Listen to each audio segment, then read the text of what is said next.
नमस्कार विद्यार्थी मित्रांनो, चिन्हांचे नियम मध्ये चिन्हांची बेरीज आपण बघितली. आता पाहणार आहोत आपण चिन्हांचा गुणाकार आणि चिन्हांचा भागाकार.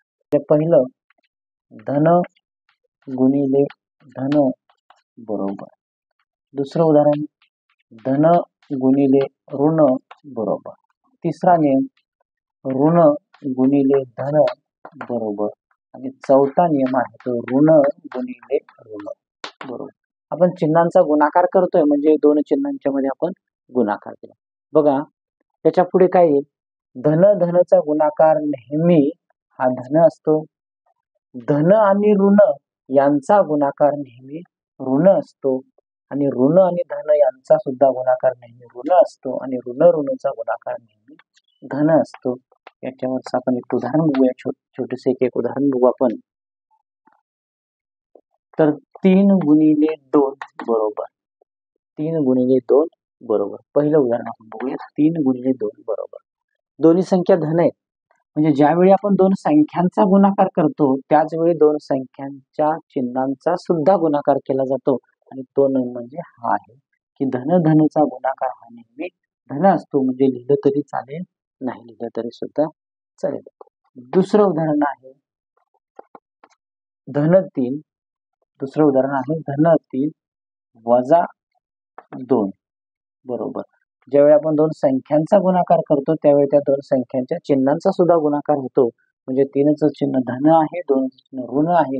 धन ऋणचा आपला नियम आहे. धन ऋण असेल तर ऋण, म्हणजे इथं उत्तर येणार आपलं ऋण.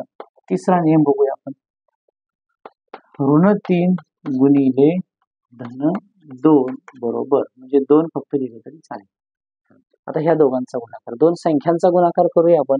3 गुणिले 2 6. ज्यावेळी आपण दोन संख्यांचा गुणाकार करतो त्याच वेळी दोन संख्यांच्या चिन्हांचा सुद्धा गुणाकार होतो.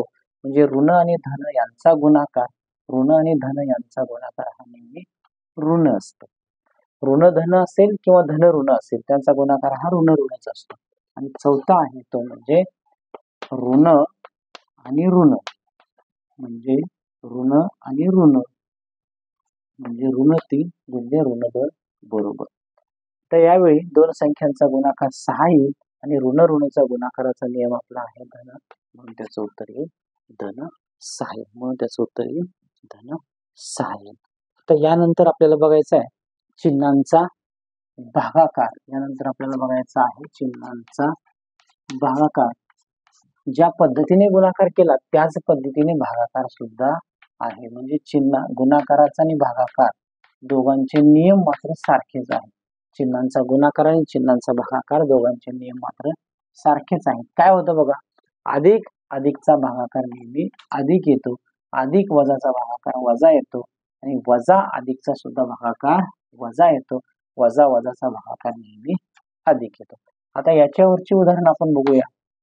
पहिलं उदाहरण 6 भागिले 2. दोघांचं चिन्ह धन धन आहे. दोघांचं चिन्ह धन धन आहे. म्हणजेच उत्तर येणार आपलं हे काय असणार, नेहमी धन असणार आहे. आणि दोघांचा भागाकार येईल 3 येईल. दोघांचा भागाकार 3 येईल. पुढे जाऊ 2 नंबरचं उदाहरण. धन 6 भागिले ऋण 2 बरोबर. म्हणजे काय येईल बघा, हे 6 भागिले वजा 2 बरोबर. तर याचं हे वजा चिन्ह, ह्या दोघा धन आणि ऋणचा भागाकार नेहमी वजा येतो आणि दोघांचा भागाकार केला तर 3 येतं. म्हणजे धन आणि ऋण असेल आणि या दोन संख्यांचा भागाकार केला तर ऋण येतं उत्तर. तिसरं आहे तो आपलं ऋण 6 भागिले धन 2 बरोबर. म्हणजेच ऋण 6 भागिले 2 बरोबर. याचा नियम आपला सांगतो ऋण धनचा भागाकार हा नेहमी ऋण असतो आणि ह्या दोन संख्यांचा भागाकार जे घेईल ते आपलं 3 असेल. आणि चौथा याच्यामधला नियम आहे ऋण 6 भागिले ऋण 2. मग ऋण 6 भागिले ऋण 2 बरोबर. याचा नियम आहे आपला ऋण ऋणचा भागाकार हा नेहमी धन असतो. म्हणजेच या ऋणाला हे ऋण निघून जातं, म्हणजे फक्त धन राहतं. म्हणून काय येईल त्याचं फक्त 3 येईल किंवा धन 3 येईल. 3 येईल किंवा धन 3 येईल. धन लिहिलं तरी चालेल, नाही लिहिलं तरी चालेल.